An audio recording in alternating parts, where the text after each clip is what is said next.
Thank you, Jesus. Thank you, Master. Hallelujah. Praise God. Praise God. Praise God. Praise God. Thank you, Jesus. Thank you, Jesus.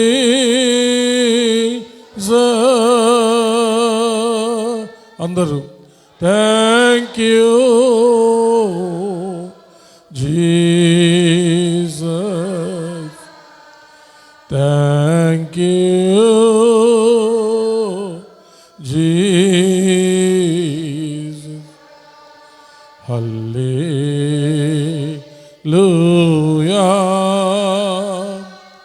Hallelujah.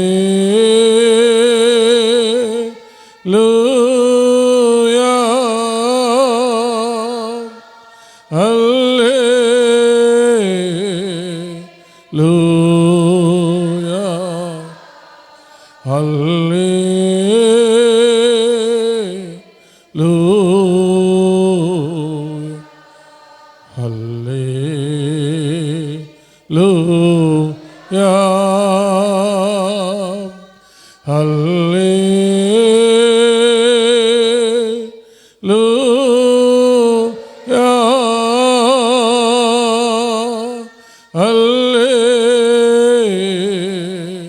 Hallelujah. Hallelujah.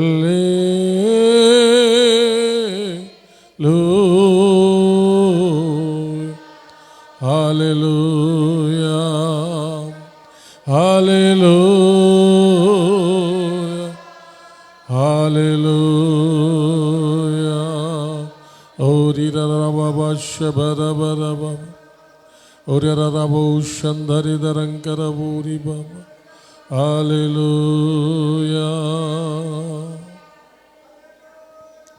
Thank you, Jesus, Master. స్తుతిపాత్రుడా, స్తోత్రార్హుడా, ఆరాధ్య దైవమా, సూర్యోదయం మొదలుకొని సూర్యాస్తమయం వరకు స్తుతింపదగిన దేవా, అధిక స్తోత్రములు పొందదగిన దేవా, మీకే స్తుతి స్తుతి స్తోత్రములు స్తోత్రములు. సమస్త స్తుతి ఘనత మహిమ ప్రభావములు యుగయుగములు దేవునికే చెల్లునుగాక. ఆమేన్. దయచేసి అందరు కూర్చోండి.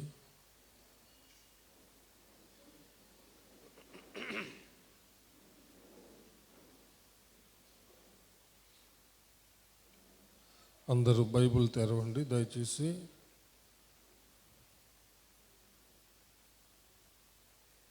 పరిశుద్ధుడైన లూకా వ్రాసిన సువార్త మొదటి అధ్యాయము 14, 15, 16, 17 వచనాలు మరలా చదువుకుందాం. అందరం కలిసి చదువుకుందాం. పరిశుద్ధుడైన లూకా వ్రాసిన సువార్త మొదటి అధ్యాయము 14వ వచనం నుండి 17వ వచనం వరకు. అతడు ప్రభు దృష్టికి గొప్పవాడై ద్రాక్షారసమైనను మద్యమైనను త్రాగక తన తల్లి గర్భమున పుట్టినది మొదలుకొని పరిశుద్ధాత్మతో నిండుకొనిన వాడై ఇశ్రాయేలీలలో అనేకులను ప్రభువైన వారి దేవుని వైపునకు త్రిప్పును.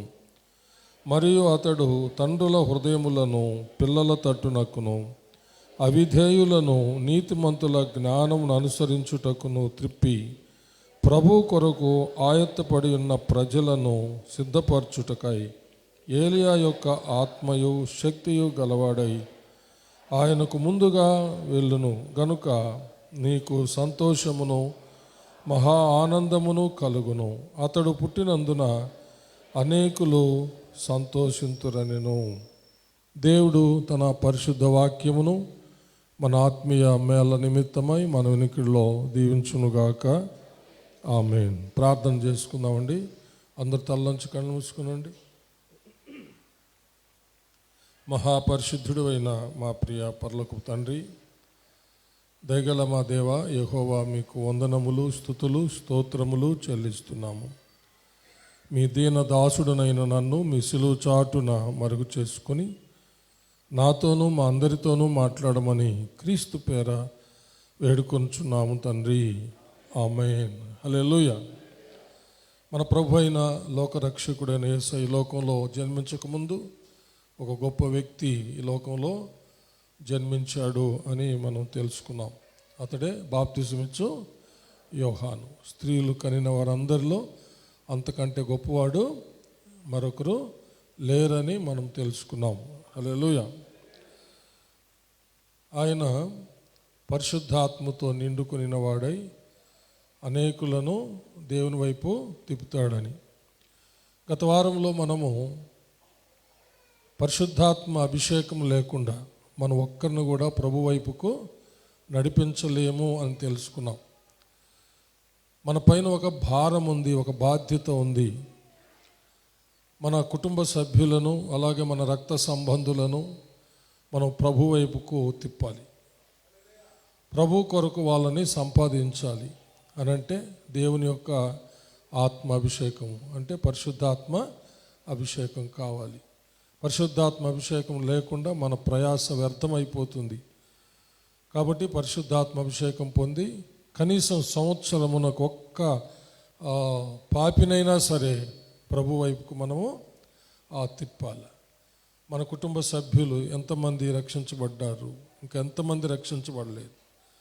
మన రక్త సంబంధులు తీగలాగితే డొంకంతా కదులుతుందని చెప్పుకునే మన యొక్క ఘనత, ఆత్మీయంగా కూడా మన యొక్క బంధుత్వం, మన గుంపు అందరూ రక్షించబడి అది ఇంకా దేవుని యొద్ద ఘనత పొందుకునే విధంగా మనం వాళ్ళందరినీ మనం ప్రభు వైపు త్రిప్పాలి.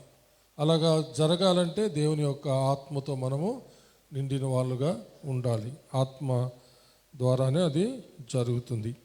ఈరోజు మరి కొన్ని ప్రాముఖ్యమైన విషయాలు, మరి బాప్తిసం ఇచ్చి యోహాను పుట్టి ఏం చేశాడో, ఏం చేయాలని దేవుడు అతన్ని ఈ లోకానికి పంపాడో మరికొన్ని విషయాలు మనము తెలుసుకుందాం. 17వ వచనం. మరియు అతడు తండ్రుల హృదయములను పిల్లల తట్టునకును అవిధేయులను నీతిమంతుల జ్ఞానమును అనుసరించుటకును త్రిప్పి ప్రభు కొరకు ఆయత్తపడి ఉన్న ప్రజలను సిద్ధపరచుటకై ఏలియా యొక్క ఆత్మయు శక్తియు గలవాడై ఆయనకు ముందుగా వెళ్ళును గనుక నీకు సంతోషమును మహా ఆనందమును కలుగును. అతడు పుట్టినందున అనేకులు సంతోషింతురు. హల్లెలూయా. తండ్రుల హృదయములను పిల్లల తట్టునకు త్రిప్పుతాడని అక్కడ రాయబడింది. హల్లెలూయా. నిజంగా మన జీవితాల్లో ఈ యొక్క పని మనం చేయాల్సి ఉంది. హల్లెలూయా. తండ్రుల హృదయాలను పిల్లల వైపునకు తిప్పాలి. ఇప్పుడు దీనిని ఆత్మీయంగా మనం ఆలోచన చేస్తే తండ్రులు అని అంటే ఇప్పుడు పితరులు అన్నమాట. పితరులు అంటే ఇజ్రాయేలీల పితరులు అబ్రహాము, ఇస్సాకు, యాకోబు, 12 గోత్ర కర్తలు, ఇంకా ఉన్నంటే ధర్మశాస్త్ర సంబంధులు, వీళ్ళందరూ ఇప్పుడు ఆ పిల్లల వైపుకు తిప్పాలన్నమాట. హల్లెలూయా. ఆ పిల్లల వైపుకు తిప్పాలంటే ఆ మొదటి బిడ్డ ఎవరంటే యేసు ప్రభు అన్నమాట. హల్లెలూయా. ఆ మొదటి బిడ్డ ఎవరు? యేసు ప్రభు. అంటే వాళ్ళందరినీ యేసు ప్రభు వైపుకు తిప్పాలన్నమాట. యేసు ప్రభు వైపుకు అంటే ఆ పిల్లలు అంటే ఆ మొదటి పిల్ల, ఆ బిడ్డ ఎవరంటే మన ప్రభు అయిన యేసుక్రీస్తు అన్నమాట. యెషయా గ్రంథము 9వ అధ్యాయం 6వ వచనంలో ఉంది కదా, ఎలయనగా మనకు శిశువు పుట్టెను. శిశువు ఆ బిడ్డ వైపు తిప్పాలన్నమాట. చప్పలు కొట్టి దేవుణ్ణి మహిమపడదాం. జాగ్రత్తగా వినండి. ఆత్మీయంగా దీని అర్థం ఇదే. మొట్టమొదటి బిడ్డ ఎవరంటే యేసు ప్రభువే. హల్లెలూయా. అంటే ధర్మశాస్త్ర సంబంధమైన పితరులు, అలాగే అబ్రహాము, ఇస్సాకు, యాకోబు, అంటే క్రీస్తుకు ముందున్నటువంటి ఆ యొక్క పితరులందరినీ కూడా ఇప్పుడు ఎవరి వైపుకు తిప్పాలి? యేసయ్య వైపుకు తిప్పాలన్నమాట. ఆ తర్వాత యేసు ప్రభువుని నమ్మినటువంటి బిడ్డలు, అంటే యేసు ప్రభు తరువాత ఆయన విశ్వసించినటువంటి ఆ బిడ్డలు, వాళ్ళల్లో నీవు నేను కూడా ఉన్నాం. చప్పలు కొట్టి దేవుని మహింపడదాం. వాళ్ళల్లో ఎవరున్నారు? నీవు నేను మనం ఉన్నాం. అందుకనే యేసు ప్రభు సహోదరులలో జ్యేష్ఠుడని రాయబడింది కదా. ఒకసారి రోమపత్రిక చూడండి. మనమందరము యేసు ప్రభుతో సహోదరులమయ్యాం, దేవుని కుమారులము కుమార్తెలమయ్యాం. యేసు ప్రభు దేవుని సొంత కుమారుడైతే మనము స్వీకృత పుత్రులమయ్యాం, దత్త పుత్రులమయ్యాం అన్నమాట. కాబట్టి 8వ అధ్యాయంలో ఎంత చక్కగా మాట రాయబడిందో ఒకసారి చూద్దాం. 29వ వచనం చదవండి. ఎందుకనగా తన కుమారుడు అనేక సహోదరులలో జ్యేష్ఠుడగునట్లు దేవుడు ఎవరిని ముందు ఎరిగెనో వారు తన కుమారునితో సారూప్యము గలవారగుటకు వారిని ముందుగా నిర్ణయించెను. మరియు ఎవరిని ముందుగా నిర్ణయించెనో వారిని పిలిచెను, ఎవరిని పిలిచెనో వారిని నీతిమంతులుగా తీర్చెను, ఎవరిని నీతిమంతులుగా తీర్చెనో వారిని మహిమపరచెను. హల్లెలూయా. చూసారా, దేవుడు ఎవరినైతే ముందుగా ఏర్పరచుకున్నాడో వారిని క్రీస్తు యేసునందు విశ్వాసం ఉంచడం ద్వారా నీతిమంతులుగా తీర్చాడు. మనం ఆరాధన మెసేజ్లో ఉన్నాం కదా, నీతిమంతుల సభ. నీతిమంతుల సభ అంటే అది ఎక్కడది? దేవుణ్ణి నమ్మిన వాళ్ళే నీతిమంతులు, యేసుక్రీస్తుని నమ్మిన వాళ్ళే నీతిమంతులు. ఆ యొక్క గుంపులో మనలను చేర్చాడు. ఆ యొక్క గుంపు అంతా, ఆ సహోదరులందరిలో జ్యేష్ఠుడు ఎవరంటే మన ప్రభు అయిన యేసుక్రీస్తు.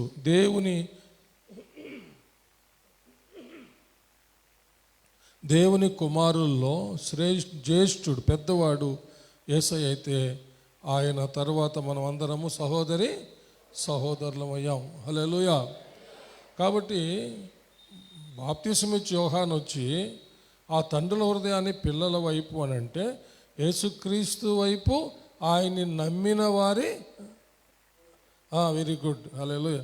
ఒక్కరే మాట్లాడితే మిగతా వాళ్ళంతా అర్థం చేసుకోండి. యేసు ప్రభు వైపు, ఆయన నమ్మిన మన వైపు అంటే సంఘం వైపు తిప్పేటటువంటి ఆ యొక్క పని ఆయన చేయడానికి వచ్చాడు. ఇప్పుడు దీన్ని మనం అన్వయించుకుంటాం. మనం ఆ పని చేస్తున్నామా లేదా? మనం ఆ పని చేస్తున్నామా లేదా? ఒకవేళ చేయలేదంటే మనము హెచ్చరింపబడుతున్నాం. ఇకనైనా మనము మన వాళ్ళను ప్రభు వైపు తిప్పాలి. హల్లెలూయా.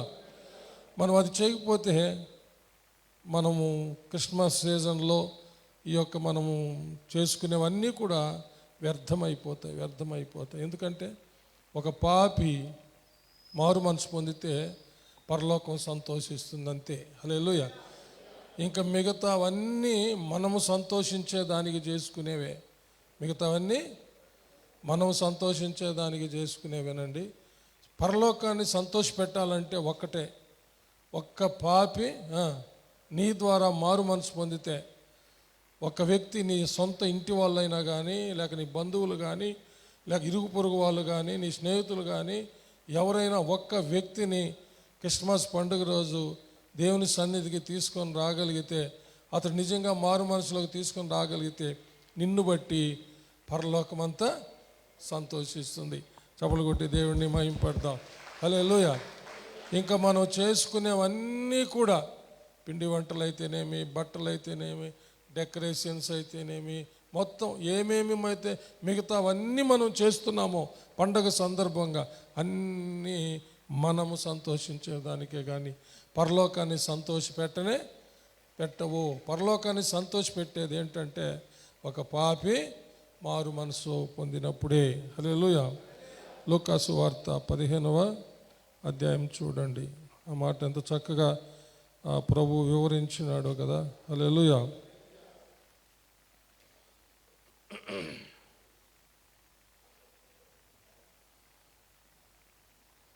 7వ వచనాన్ని చదవండి.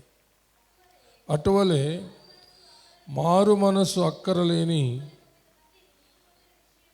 99 మంది నీతిమంతుల విషయమై కలుగు సంతోషము కంటే మారు మనసు పొందు ఒక్క పాపి విషయమై పరలోకమందు ఎక్కువ సంతోషము కలుగును. చప్పలు కొట్టి దేవుణ్ణి మహిమ పరుస్తాం. కాబట్టి పరలోకమందు ఎక్కువ సంతోషం మనం కలుగజేయాలంటే ఒక్క పాపిని ప్రభు కొరకు మనం సంపాదించాలి. ఆ ఒక్కరు మన ఇంట్లో అయినా కావచ్చు, ఇంకా రక్షణ లేకుండా సంవత్సరాల తరబడి మన కుటుంబాల్లో మనము దేవుని సన్నిధికి వస్తూ పోతున్నాం. మన ఇండ్లలో ఇంకా ఉన్నారే రక్షించబడకుండా, వాళ్ళను ఒక్కరినైనా సరే మన ప్రభు దగ్గరికి తీసుకొని రాగలిగితే, నిజమైన మారు మనసులోకి నడిపించగలిగితే అదే పరలోకాన్ని ఎక్కువగా సంతోషపెడుతుంది. 10వ వచనం కూడా చదవండి. అటువలే మారు మనసు పొందు ఒక పాపి విషయమై దేవుని దూతల ఎదుట సంతోషము కలుగునని మీతో చెప్పుచున్నాను. దూతల ఎదుట హల్లెలూయా సంతోషం కలుగుతుందంట. అంటే ఒక పాపిని నువ్వు ప్రభువులోకి తెస్తే నీవు దూతల ఎదుట నిలబడతావు. హల్లెలూయా. నువ్వు మారు మనసు కలుగజేసినటువంటి మారు మనసులో తీసుకొచ్చిన వారు నీ జాబితాలో ఉంటారు. హల్లెలూయా. నీ లెక్కలో చేర్చబడతారు. హల్లెలూయా. నీతో పాటు దేవదూతల ఎదుట నీ ద్వారా మారు మనసు పొంది రక్షించబడిన వాళ్ళు నీ లెక్కలో నీతో పాటు నిలబడతారు. దేవుని యొక్క సింహాసనం ఎదుట, న్యాయపీఠము ఎదుట. చప్పలు కొట్టి దేవుని మహిమపడదాం. ఆ రోజు ఒక రోజు రాబోతుంది ప్రియులరా. ఆ రోజు దూతల ఎదుట నిన్ను దేవుడు ఘనపరచబోతున్నాడు. బహుమానము ఇవ్వబోతున్నాడు. బహుమానం పొందినంతగా మనం పనిచేయాలి. బహుమానము ఏంటి ఆ పని అంటే బాప్తిస్మిచ్చు యోహాను చేసిన పని, శిష్యులు యేసయ్య శిష్యులు చేసిన పని, నీవు నేను చేయాల్సిన పని. ఒక్క పాపినైనా సరే మనము ప్రభు కోసం సంపాదించాలి. ఇదేమిటంటే పోగొట్టుకున్న నాణ్యాన్ని ఎతికి తెచ్చినప్పుడు. మొదటి భాగమేమో తప్పిపోయిన గొర్రెను మనం తెచ్చినప్పుడు. హల్లెలూయా. మూడవది ఏమిటంటే తప్పిపోయిన కుమారుడు తిరిగి వచ్చినప్పుడు. హల్లెలూయా. 24వ వచనం చూడు, 23 నుంచి చదువుదాం. క్రొవ్విన దూడను తెచ్చి వధించుడి, మనము తిని సంతోషపడుదము. హల్లెలూయా. దేవుడు అంటున్నాడు ఇక్కడ. తండ్రి అంటే అక్కడ దేవుడు అన్నమాట. తండ్రి అంటున్నాడు ఏమని? క్రొవ్విన దూడను తెచ్చి వధించుడి, మనము తిని సంతోషపడదాం. ఒక పెద్ద కొవ్విన దూడను తెచ్చి వధించి విందు చేసుకొని ఆనందిస్తే ఎలా ఉంటుందో అలాగా పరలోకములో ఒక తప్పిపోయిన కుమారుడు తిరిగి వస్తే పరలోకములో తండ్రి అంత సంతోషంతో కొవ్విన దూడను వధించి విందు చేసినట్టుగా ఆయన పరలోకానికి అంత విందు చేస్తున్నాడంట. చప్పలు కొట్టి దేవుణ్ణి మహిమ పరుస్తాము. హల్లెలూయా. చూసారా దేవుడు దేంట్లో ఆనందిస్తూ ఉన్నాడో, దేంట్లో ఆనందిస్తున్నాడు చూసారా. హల్లెలూయా. ఒక్క పాపినైనా సరే, ఒక్క తప్పిపోయినటువంటి పాపినైనా సరే, తప్పిపోయిన విశ్వాసినైనా సరే మనం ప్రభు వైపుకు మనం తిప్పాలా. అప్పుడు పరలోకం నిన్ను బట్టి సంతోషిస్తుంది. అదే ఏలియా యొక్క ఆత్మయో శక్తి కలిగిన వాడుగా అని రాయబడింది కదా. ఆ లేఖనాన్ని ఒకసారి మీ దృష్టికి తీసుకొస్తాను. మలాకీ గ్రంథము 4వ అధ్యాయము చివరి వచనం చదువుతాం. 2 వచనాలు చదవడం లేకపోతే. యెహోవా నియమించిన భయంకరమైన మహాదినము రాకమునుపు నేను ప్రవక్తయగు ఏలియాను మీ యొద్దకు పంపుదును. నేను వచ్చి దేశమును శపించకుండునట్లు అతడు తండ్రుల హృదయమును పిల్లల తట్టును, పిల్లల హృదయములను తండ్రుల తట్టును త్రిప్పును. చప్పలు కొట్టి దేవుని మహింపడదాం. హల్లెలూయా. ప్రియులారా, ఈ యొక్క పని జరగాలి. ఎక్కువగా మనము పండుగ అంటే ఇంకా ఈ ఎక్స్టర్నల్ థింగ్స్, బాహ్యమైన విషయాల మీదనే ఎక్కువగా దృష్టి పెడతాం. ఇన్సైడ్ ఆఫ్ ద చర్చ్, హల్లెలూయా, సంఘం లోపల విషయం, ఆత్మల సంపాదన, ఆత్మలు దేవుని సన్నిధిలో చేర్చబడ్డాం, మన కుటుంబ సభ్యులు చేర్చబడ్డాం. దీని మీద మనం పెద్ద కాన్సన్ట్రేషన్ చేయము ప్రియులారా, కానీ కాన్సన్ట్రేషన్ చేయాలి. హల్లెలూయా. పండగ సందర్భానైనా సరే వాళ్ళని ఆహ్వానించి వాళ్ళకి సువార్త చెప్పి వాళ్ళకి విందు చేసి వాళ్ళకు ప్రభువుని గురించి మనం చెప్పినప్పుడు దేవుని వాక్యము వ్యర్థంగా వెనక్కి తిరిగి రాదు. హల్లెలూయా. వారిలో దేవుని యొక్క చిత్తము నెరవేరుతుంది. వాక్యానికి అంత శక్తి ఉంది. చప్పలు కొట్టి దేవుని మహింపడదాం. ప్రైజ్లా. నేను చెప్పింది ఏం పని చేస్తుందో అనుకోబాక. నువ్వు చెప్పేది ఏమిటి?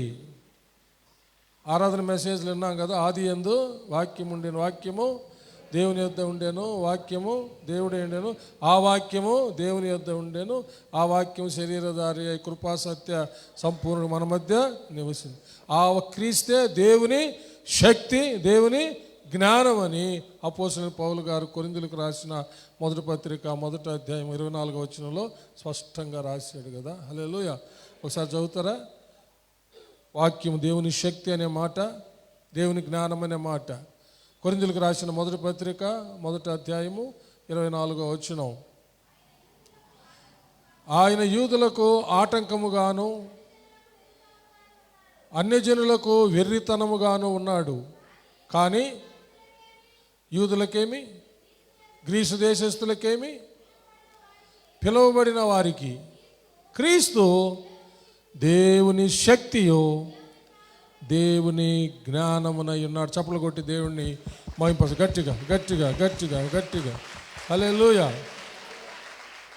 నువ్వెంత పెద్దగా అరిచి చెప్పావో, నేను ఎంత పెద్దగా అరిచి ఇక్కడ మాట్లాడానో, లేక మీరు అరవకుండా చెప్పారో అది సమస్య కానే కాదు. పెద్ద పెద్దగా అరిచేస్తే ఆత్మ వచ్చేసినట్టు కాదు ప్రియులారా. బైబిల్లో అన్నింటికీ సమతుల్యంగా అన్ని విషయాలు ఉన్నాయి. దేవుణ్ణి గంభీరంగా స్తుతిస్తే ఎంత శక్తి ప్రొడ్యూస్ అవుతుందో, విడుదలవుతుందో, మౌనంగా ఉంటే కూడా అంతే శక్తి విడుదలవుతుంది. చప్పలు కొట్టి దేవుని మహింపడతాం. హల్లెలూయా. 65వ కీర్తన మొదటి వచనం. త్వరగా.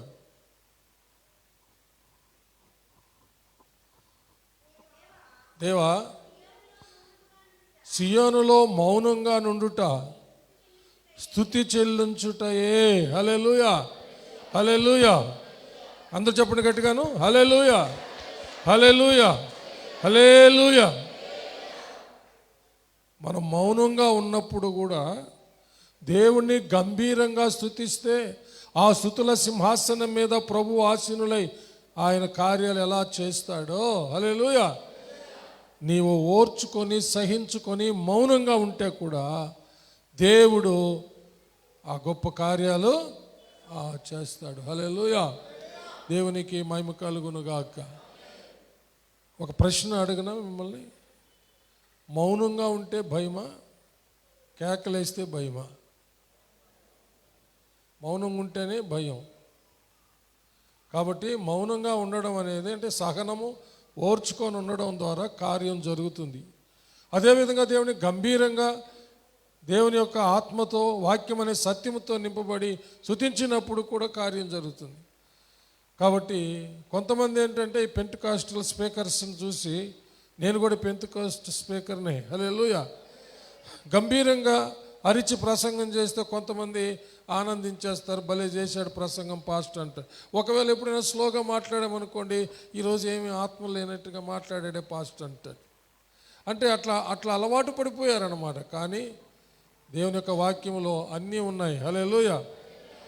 ప్రభు మౌనంగా ఉన్న స్థితి ఉంది, ఆయన గంభీరంగా గద్దించిన ఆ స్థితి ఉంది. చప్పలు కొట్టి దేవుణ్ణి మహిమపరుస్తాం. హల్లెలూయా. కాబట్టి మన జీవితంలో ఎలాగైనా సరే మనం ఒక పాపిని ప్రభువు దగ్గరికి తీసుకురావాలి. హల్లెలూయా. అంటే నువ్వు ఒక విషయంలో మౌనంగా ఉన్నా కానీ ప్రభు విషయంలో అది శక్తివంతంగా పనిచేస్తుంది. నువ్వు ఒక మాట మాట్లాడినా కానీ యేసు ప్రభుని గురించి అది శక్తివంతంగా పనిచేస్తుంది. హల్లెలూయా. ఒకడు ఏమి క్రైస్తవురాలివి, నువ్వు ఒక క్రైస్తవురాలువే, నువ్వు ఒక క్రైస్తవుడివే, నువ్వు సోదావి, రౌడీవి, నువ్వు ఒక వేశ్యవి, నువ్వు ఇట్లా అన్నా అనుకో, మౌనంగా ఉండండి. తిట్టిన వాళ్ళలోకి దేవుని శక్తి పోద్ది. హలో, మీకు అర్థమైందా? మీరు గమ్ముకున్నండి, అప్పుడు మిమ్మల్ని తిట్టారే వాళ్ళల్లోకి నీలో నుండి శక్తి పోద్ది. చప్పలు కొట్టి దేని మైపడదాం, ప్రైజ్. అలా ఓర్చుకో ప్రభువా, ఈ బిడ్డతో మాట్లాడని మనసులో ఓర్చుకో. నీలో నుంచి ఆయన శక్తి వెళ్ళిపోతుంది. హల్లెలూయా. ఒకరోజు నిన్ను దూషించినటువంటి వారు నీతో కూడా మందిరంలో నీ పక్కనే కూర్చొని నీతో కూడా దేవుణ్ణి స్తుతించేటట్టు చేస్తారు. ఎంతమంది అలాంటి అనుభవం ఉంది? Very good. హల్లెలూయా. కాబట్టి దేవుని యొక్క సన్నిధిలో మనము ఈ యొక్క కార్యాలు చేయాలి ప్రియులరా. ఈ సీజన్లోనే కాదు, మన జీవితాంతము మన పని ఇదే. హల్లెలూయా. అప్పుడే మనము క్షేమాభివృద్ధి చెందుతాము, మన కుటుంబాలు క్షేమాభివృద్ధి చెందుతాయి, మన బంధువులు రక్షించబడతారు, మన గ్రామాలు రక్షించబడిపోతాయి, మన పట్టణాలు, జిల్లాలు, రాష్ట్రాలు, దేశాలు, ప్రపంచమే త్వరగా ప్రభువా మేము రెడీగా ఉన్నామని పిలిచి అంత స్థితికి వచ్చేస్తుంది అనమాట. చప్పలు కొట్టి దేవుణ్ణి మహిమపరుస్తాం. దీంట్లో అందరం కలిసి బాప్తీసం ఇచ్చి యోహాను చేసిన పని, యేసు ప్రభువులు వారి శిష్యులు చేసిన పని, యేసయ్య చేసిన పని మనము చేయాలి. దేవుడట్టి కృప మనకందరికీ దయచేయునుగాక. ఆమేన్. మరికొన్ని విషయాలు మరొకసారి ధ్యానించుకుందాం. అందరూ తలలోంచి కనుమూసుకున్నట్లయితే ప్రార్థన చేసుకుందాం. హల్లెలూయా. ఒక్క నిమిషం అలాంటి ఆలోచనతో మనం ఇంటికి వెళ్తాం. కనీసము ఒక్క ఆత్మకైనా నీ వలన ప్రయోజనం చేకూర్చబడకపోతే నీవు ఈ యొక్క పండగ రోజుల్లో నీవు ఖర్చు పెట్టే వేల రూపాయలు, కొంతమంది అయితే లక్షల రూపాయలు, ఏం ప్రయోజనం చెప్పండి. అవన్నీ పరలోకాన్ని సంతోషపెడతాయా? నీవు నిజదేవుని తెలుసుకొని నిజదేవుడైనటువంటి ఆత్మస్వరూపైన దేవుణ్ణి ఆత్మతో సత్యంతో ఆరాధిస్తుంటే నీ కండ్ల ఎదుటనే నీ సొంత తోబుట్టువులు, రక్త సంబంధులు, ఇంకా నీ ఇంట్లో కొంతమంది విగ్రహారాధికులై నీ కండ్ల ముందే విగ్రహారాధన చేస్తూ అసత్యాన్ని పూజిస్తూ ఉంటే నువ్వేమో నేనేమో మనమేమో పండగ చేసుకుంటూ ఆనందిస్తూ ఉంటే ఏం ప్రయోజనం? వాళ్ళ కోసం ఏదైనా ఒక ప్రయత్నం మనం చేయాలి.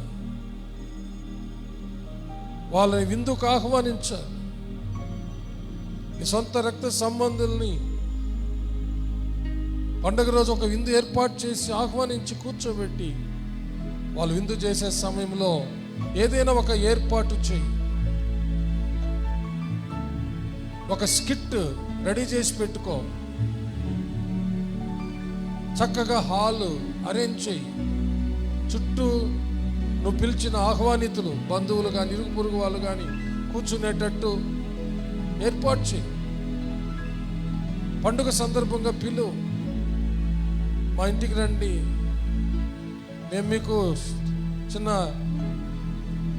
తేనీరు విందు ఏర్పాటు చేశాము, చిన్న లవ్ ఫీస్ట్ ఏర్పాటు చేశాము, రండి మా ఆతిథ్యాన్ని స్వీకరించండి అని పిలవండి.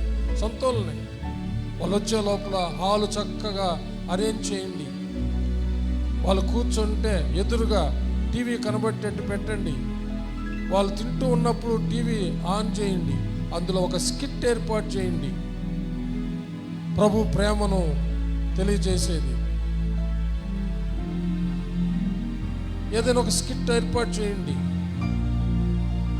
లేదా కరుణామయుడి పిక్చర్ స్టార్ట్ చేసి పెట్టండి. వాళ్ళు తింటూ ఉంటారు, వాళ్ళు చూస్తూ ఉంటారు. తెలియకుండానే వాళ్ళకు ఆ విజిబుల్, ఆ చూడటం ద్వారా ఆ ఫిలిం చూడడం ద్వారా, జీసస్ ఫిలిం చూడడం ద్వారా వాళ్ళు తింటూ వాళ్ళు చూస్తారు. ఆ విధంగానైనా దేవుని శక్తి వారిలోకి వెళ్తుంది. కొన్ని సంవత్సరాల క్రితం కీర్తిశేషులు రెవరెండ్ డాక్టర్ బిల్లీ గ్రహం గారు ఈ సేవా పరిచర్య చేశారు. లోకమంతా చేశాడండి. ఆయనే దానికి సంబంధమైనటువంటి ఖర్చు భరించుకున్నాడు.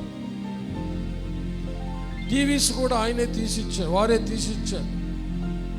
పండుగ రోజున ఎలాగో ఒకలాగున ప్రభువుని ఎరగిన వారిని ఒక చిన్న తేనీటి విందుకు కానీ లేకపోతే ఒక స్నాక్స్ కానీ పిలవాలి. హాల్ చక్కగా అరేంజ్ చేయాలి.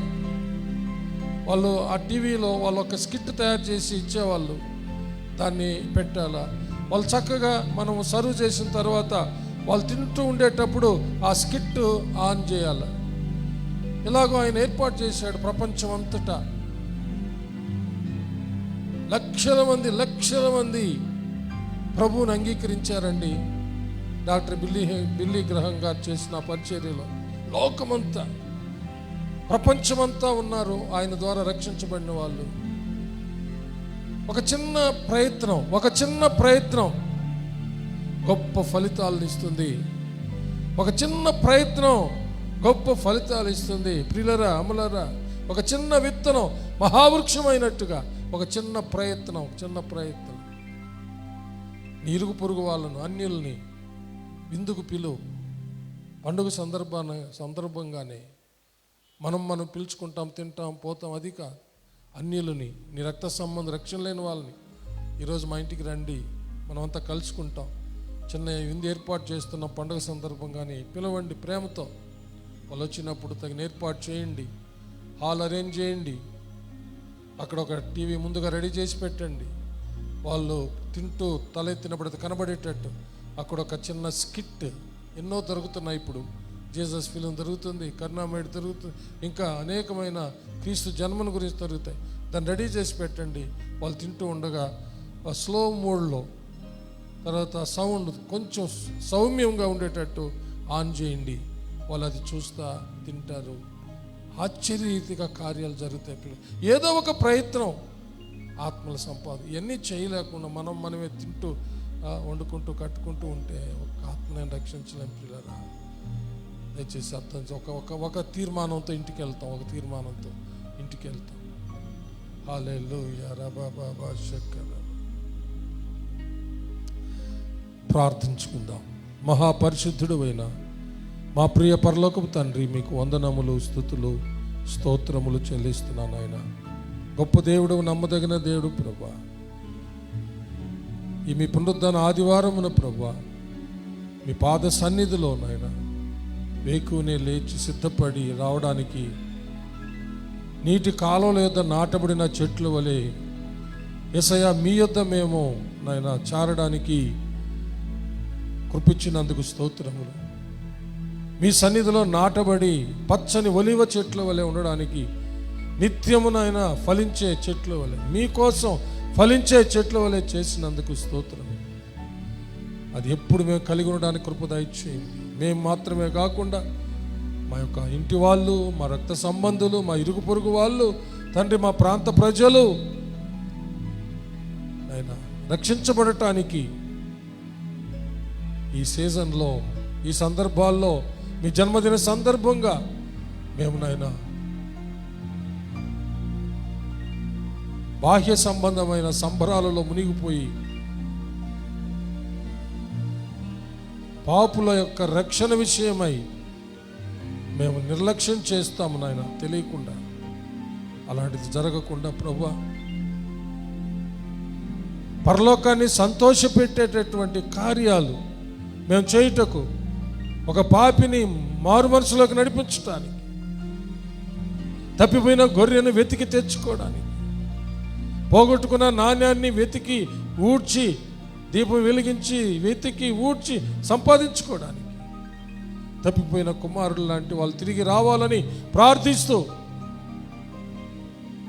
వారందరూ తిరిగి రావడం ద్వారా తండ్రి, మీరు క్రొవ్విన దూడను వధించి విందు చేసినట్టుగా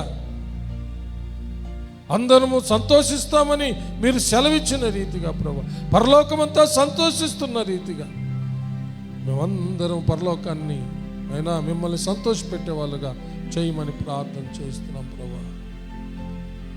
బాప్తిసం ఇచ్చి యోహాను చేసిన పని, యేసయ్యా మీరు చేసిన పని, మీ శిష్యులు చేసిన పని, చేస్తూ ఉన్న పని మేము కూడా చేయడానికి కృప దయచేయమని, బలపరచమని, సంవత్సరానికి ఒక్క ఆత్మనైనా మీ కొరకు సంపాదించడానికి సహాయం చేయమని, బలపరచమని యేసయ్య నామం ద్వారా అతి వినయంగా బతిమాలి వేడుకొనుచున్నాము పరమ తండ్రి, ఆమేన్. నా ప్రాణమా యెహోవాను సన్నుతించుము, నా అంతరంగముననున్న సమస్తమా ఆయన పరిశుద్ధ నామమును సన్నుతించుము. నా ప్రాణమా యెహోవాను సన్నుతించుము, ఆయన చేసిన ఉపకారములలో దేనిని మరువకము, ఆమేన్. మన పరమ తండ్రి అయిన దేవుని ప్రేమ, కుమారుడైన యేసుక్రీస్తు ప్రభుల వారి యొక్క కృప, పరిశుద్ధాత్మ దేవుని అన్యోన్య సహవాసము, సన్నిధి, కాపుదల, భద్రత, నడిపింపు ఇప్పుడు ఎల్లప్పుడూ సదాకాలము మీకందరికను, మీ బిడ్డలకు, మీ బిడ్డల బిడ్డలకు, మీరు కలిగి ఉన్న సమస్తానికి తోడై దీవించి ఆశీర్వదించి కాచి కాపాడునుగాక. ఆమేన్, ఆమేన్, ఆమేన్. May God bless you all. యేసయ్య నామములో అందరికీ వందనాలు. ఒకరొక